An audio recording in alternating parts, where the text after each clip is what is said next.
Penile prostheses are end-stage treatment for erectile dysfunction where everything else has failed. The benefits of a penile prosthesis, remember that you would have tried all other treatments and they would all have failed, and by and large, to get to the stage where you're going to have a penile prosthesis inserted could be many years. So you have suffered for a long time, and eventually you'll realize that you have found something that actually works. You can pump it up, and so you'll get excellent rigidity, normal sexual function, so you'll have ejaculation, orgasm, sensation, etc. And when you've finished, you can let it down. So you decide when you let it down, your erection is going to last for as long as you want it to last. Penile implants are a device that through a surgery can mimic an erection and permit to the patient to regain his ability to penetrate during intercourse. This is the main benefit of this treatment. The risks are a post-operative infection, a malfunction of the device, which unfortunately are very infrequent. Inflatable penile prostheses are the ultimate treatment for erectile dysfunction or severe Peyronie's disease. First of all, patients should be well informed to other treatment modalities and should be certain that IPP is a good option for their case.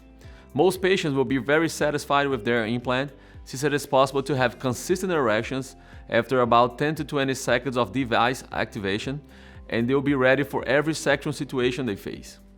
It is almost imperceptible, and most partners won't notice that they have a penile implant, both when it's erect or flaccid. In other words, patients regain their sex life and their confidence back. There are some risks, of course, when you put it in. There is an infection risk. This is the enemy in surgery, because if your penile implant gets infected, it has to come out, and that is a complete disaster. Fortunately, it rarely occurs, less than 1% of patients.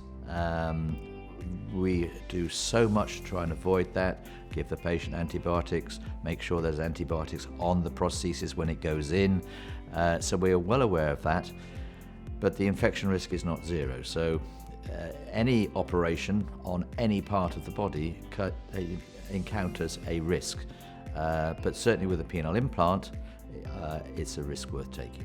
The most important risks that patients should be aware of is that IPP may lead to infection, which is fortunately fairly uncommon, happening in about only 1 to 4% of cases in most medical centers around the world. In case it does happen, patients will probably need a combination of antibiotics and will most likely require to replace an implant. Mechanical problems eventually happen over time and might also require surgery to fix the problem.